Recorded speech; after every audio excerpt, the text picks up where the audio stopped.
guys, it's Sherry from Country Fried Homestead. Today I'm making pickled watermelon rinds. It's a very odd thing. It tastes amazing with breakfast mostly. I use it whenever I make biscuits and gravy. We always have some of the watermelon rinds on the side. And in order to do that, you take your watermelon and you eat your watermelon. And then when you're done with it, you set the rinds to the side that you've used, and you will cut the rind from the green flesh.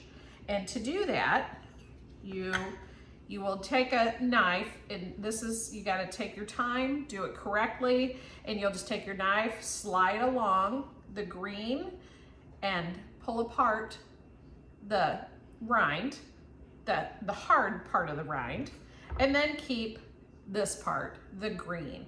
You get rid of all the little pink flesh from these because they'll just get a little mushy, and you don't want that in your watermelon rinds.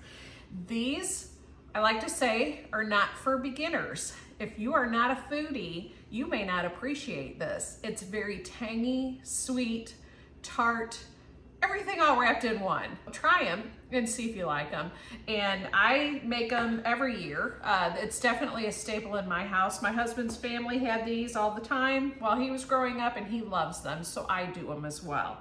What I'll do, my sections are pretty small. They're about an inch, maybe a little less. And then I'll just put a couple on top of each other, and then I'll start slicing these into about 1-inch cubes.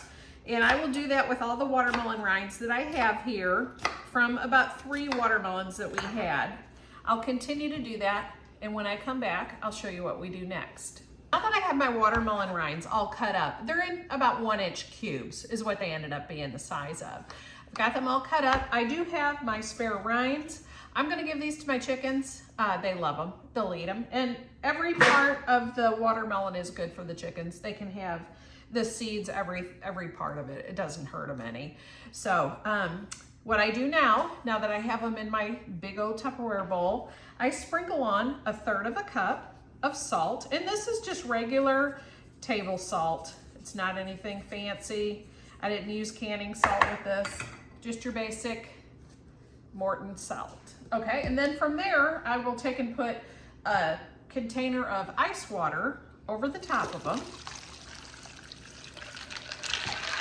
And what I will do with that, I will just let this ice on top melt in, and it will distribute the salt throughout my watermelon rinds. This will be in for the fridge for about 6 hours. And when I'm done, we'll take the lid off and go to the next step. Hi guys, I'm back, and I have my watermelon rinds, which I actually let soak overnight. I kept them nice and cold in the fridge, so it was no problem. What I did this morning is I drained them, and I rinsed them off again, and I drained them one more time, and then I just have them sitting in my colander with a bowl underneath, so that way I can let all the water really drain from them. Now, in my pot, I mix all the goodness in that makes these things phenomenal, and my kitchen will smell amazing. Okay, what I have first, I have a quart of white vinegar. A quart is also 4 cups, so 4 cups of white vinegar. To that, I will add 8 cups of white sugar. A lot of sugar. This is always nice and sweet because the rinds themselves, if you've ever accidentally tasted that, it's extremely sour. So this will counteract that in a big way. Okay, and I also have a 1/4 cup of lemon juice. Put that in. And then my spices. Originally this recipe called for a spice bag. I find that extremely wasteful. In years past I tried doing that and I didn't like it because you end up wasting half of the spices. So I just cut the spices down in half, and that's what I use now. For my spices, I have 1 tablespoon of whole cloves. I have 1.5 tablespoons of cinnamon. And I have 1/2 tablespoon of ginger, and I'll put those in. Now, what I will do with this, I will put this on my stove, and I will heat this up nicely. I don't have to have it come to a rolling boil or anything. I just need the sugar to be melted in. So I'm gonna go ahead and put this on the stove. I'm gonna let this get nice and congealed, all put together, and then I will add the watermelon rinds to it, and I want this to cook until they're almost clear. So it takes a little bit, but you just simmer it and it keeps on going. And what it's doing is it's bringing in all the goodness that's in this pot. My kitchen is gonna smell great.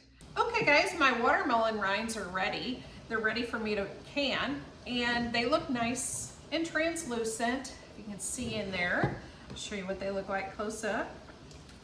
Here they look really good. They're ready to go.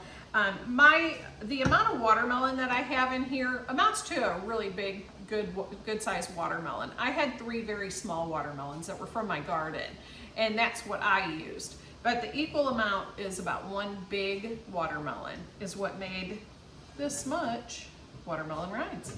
So I will can this for 15 minutes on my water bath canner that's ready to go. Hopefully this has helped you. I hope you make this and enjoy it. We love it, and we have them every year. So have a great day and good luck to you. Guys, this is my end result of the watermelon rinds. I got 8 pint-sized jars.